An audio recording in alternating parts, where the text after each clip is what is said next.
যাদের মনটা ভালো হয় তাদের কপালটা খারাপ হয়, অতি বাস্তব। কাকে বিশ্বাস করবে? যাকে তুমি বাঁচানোর জন্য পাগল সে তোমায় মারার জন্য পাগল।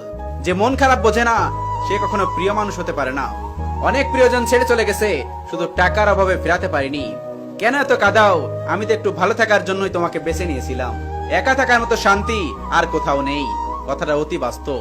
শুধুমাত্র হাত ধরলেই ভালোবাসা হয় না, হাতের দায়িত্ব নিতে হয়। পরিবারের সব দায়িত্ব কাঁধে উঠে গেলে নিজের শখ বলতে আর কিছু থাকে না।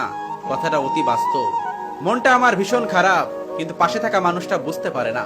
গুরুত্ব না দিলে তো পশু পাখিও পোষ মানে না, আর আমি তো সেখানে মানুষ। গুরুত্ব দিতে শেখো। ভালোবাসার মানুষ জীবনে বারবার আসে না, একবারই আসে।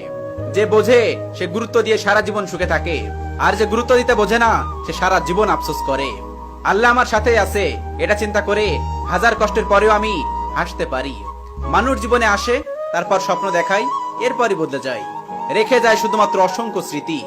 কেউ যদি আপনাকে অপশন মনে করে, তাহলে সবার আগে আপনার জীবন থেকে তার ক্যাপশনটা ডিলিট করে দিন।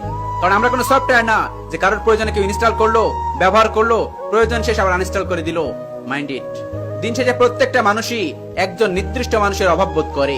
ভুল তো বুদ্ধিমানেরাই করে, কারণ একজন সুস্থ মানুষকে ভালোবেসে পাগল হতে দেখেছি, কিন্তু পাগলকে কখনো ভালোবাসতে দেখিনি। তারপর আমার মা আমার কপালে চুমু দিয়ে বলেছিল, এতটা দুঃখ পেও না, মানুষ তোমার হাত থেকে ছিনে নিতে পারবে, কিন্তু তোমার ভাগ্যে লেখা কখনো ছিনে নিতে পারবে না। ভাগ্য আল্লাহর হাতে। কখনো চোখে জল এলে তা নিজে মুছে নিও, কারণ লোকে মুছে দিলে তা নিয়েও দরদাম করবে। আমি নাকি তোমার জীবনের সবচেয়ে মূল্যবান মানুষ ছিলাম, তো আজকে তোমার প্রয়োজন শেষ, তাই আমি মূল্যহীন হয়ে গেলাম।